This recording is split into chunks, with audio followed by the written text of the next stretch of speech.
How did a single ad turn Apple into the ultimate symbol of creativity and rebellion? Discover the story behind the legendary 1984 campaign that redefined marketing and innovation forever. In 1977, Apple, a young, fledgling company on the West Coast, invents the Apple II, the first personal computer as we know it today. IBM dismisses the personal computer as too small to do serious computing and unimportant to their business. The early 80s. 81. Apple II has become the world's most popular computer, and Apple has grown to a $300 million company, becoming the fastest growing corporation in American business history. By the early 1980s, Apple was a small but ambitious company trying to compete in a rapidly growing personal computer market. IBM dominated the computer industry, representing everything Apple wasn't: corporate, uniform, and deeply entrenched in business environments. Apple's products were innovative, but struggled to stand out against IBM's brand strength and massive market share. Apple needed a way to differentiate itself, not just as a company making computers, but as a brand that stood for something bigger: creativity, individuality, and rebellion against conformity.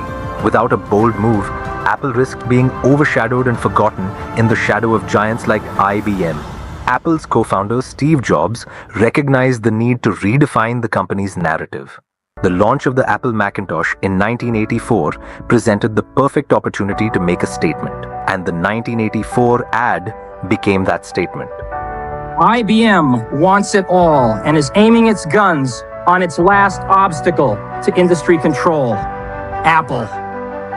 Will Big Blue dominate the entire computer industry? The entire information age? Was George Orwell right about 1984? For a daily shower, the first glorious anniversary of the information purification directives. Created for the first time in all history a garden of pure ideology, where each worker may bloom, secure from the pests of very contradictory thoughts. The unification of thoughts is more powerful than any fleet or army on earth.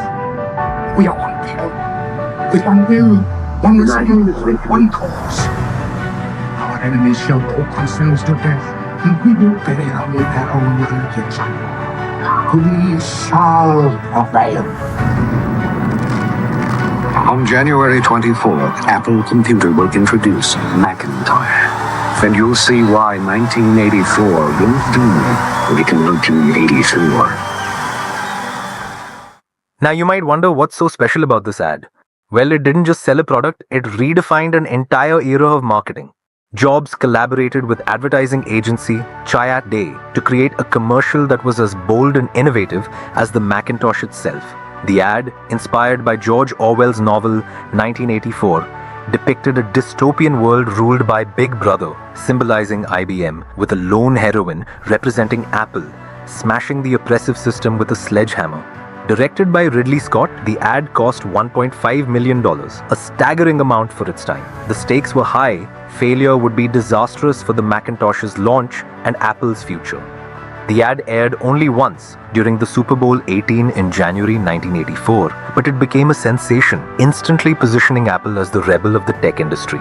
The ad didn't just sell a product, it sold an idea that Apple was a brand for thinkers, dreamers, and innovators who dared to challenge the norm.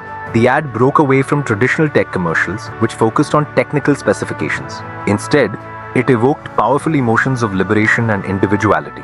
Viewers didn't just see a computer, they saw a movement that resonated with their desire to break free from conformity. Apple positioned itself as the antithesis of IBM, appealing to creative individuals and independent thinkers. This identity would define Apple's marketing for decades to come. Thanks for watching. Please like, share, and subscribe for more business insights. Until next time, stay inspired and stay creative.